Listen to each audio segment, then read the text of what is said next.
Alright, so I had gotten some questions about how to install clear elastic with my serger, and so this is just going to be a quick video on how I do that.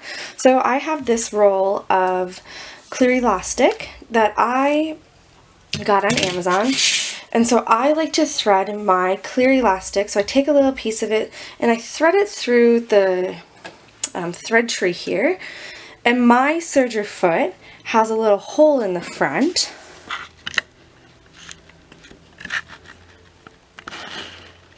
You can see this right here, there's a little hole that I like to thread my clear elastic through. So I'm going to take this, fold it just to get a little point on it, and thread it through that hole. So not all sergers have this feature. So I have a Brother 1034D that does. And it's just super convenient. So then I pull my elastic towards the back, and then I lower the presser foot and I do a few runs just to secure the elastic to my thread.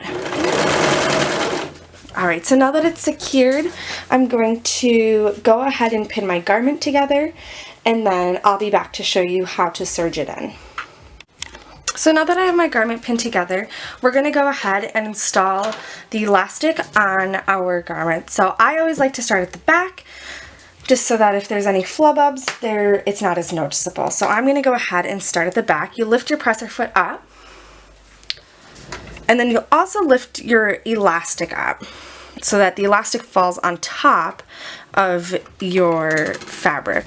So one other tip I really suggest is, especially if you're serging for the first time with elastic, is if you have the ability to lower your knife to do so. So for mine, I have to put my needles all the way down, which is when the knife is all the way down, and then there's a switch on the side here that I can just disengage the knife. So this helps prevent you from accidentally cutting your elastic while serging. So now that the elastic is laying nicely on top of the fabric, I'm just going to go ahead and serge as I normally would.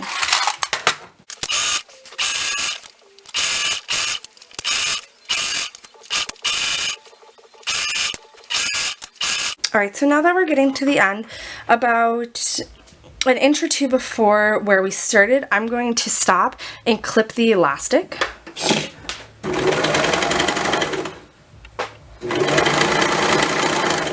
So right here I'm going to clip the elastic just slightly longer than that opening, and it will just run right through, and we'll just run off the elastic here.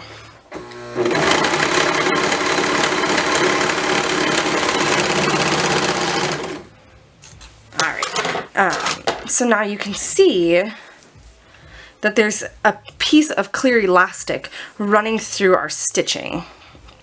And the clear elastic in this sense is great for helping with stability. This romper is a Liverpool romper, so if I did something lighter on top like an ITY or a DBP, it would be great for that as well, so that the short portion doesn't pull down the bodice part. So it's not visible from the outside, you'll only be able to see it on the inside, and I hope that helped.